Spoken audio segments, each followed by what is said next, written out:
ఆంధ్రప్రదేశ్ రాష్ట్ర ఆర్థిక పరిస్థితి అత్యంత క్లిష్టంగా ఉందని ప్రభుత్వం దైనందిన ఖర్చుల కోసం భారత రిజర్వ్ బ్యాంక్ ఇచ్చే స్వల్పకాలిక రుణాలపై విపరీతంగా ఆధారపడుతోందని కంట్రోలర్ అండ్ ఆడిటర్ జనరల్ తాజా నివేదికలో హెచ్చరించింది. 2024-25 ఆర్థిక సంవత్సరంలో రాష్ట్రం కేవలం 8 రోజులు మాత్రమే ఆర్బీఐ సాయం లేకుండా సొంత నిధులతో గడపగలిగిందని, మిగిలిన సమయమంతా special drawing facility, ways and means advances, over draft సౌకర్యాల ద్వారా భారీగా నిధులు సమీకరించిందని నివేదిక పేర్కొంది.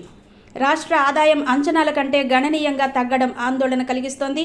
పన్నుల ద్వారా వచ్చే ఆదాయం అంచనా కంటే 18,748 కోట్లు తక్కువగా ఉండడం, కేంద్రం నుంచి వచ్చే గ్రాంట్లు కూడా 14,514 కోట్లు తగ్గాయి. దీనివల్ల రెవెన్యూ లోటు నిర్దేశించిన 2.7% పరిమితిని దాటి 3.75%కి చేరుకుంది. అలాగే ద్రవ్యలోటు కూడా 4% ఉండాల్సి ఉండగా అది 5.05%కి పెరగడం వల్ల ప్రభుత్వం తన రోజువారీ అవసరాల కోసం కూడా అప్పులు చేయాల్సిన పరిస్థితి ఏర్పడిందని కాగ్ విశ్లేషించింది. అప్పుల ద్వారా సేకరించిన నిధులను అభివృద్ధి పనులకు కాకుండా కేవలం నిర్వహణ ఖర్చులకే మళ్లించడంపై కాగ్ అభ్యంతరం వ్యక్తం చేసింది. గతేడాది ప్రభుత్వం చేసిన మొత్తం అప్పులలో కేవలం 24% మాత్రమే మూలధన వ్యయం లేదా ఆస్తుల కల్పన కోసం ఖర్చు చేయబడింది. మిగిలిన నిధులన్నీ రుణాల వడ్డీలు, ఇతర సాధారణ ఖర్చులకే సరిపోవడంతో రాష్ట్ర ప్రగతికి అవసరమైన పెట్టుబడి వ్యయం తగ్గిపోతోందని కాగ్ నివేదిక స్పష్టం చేసింది.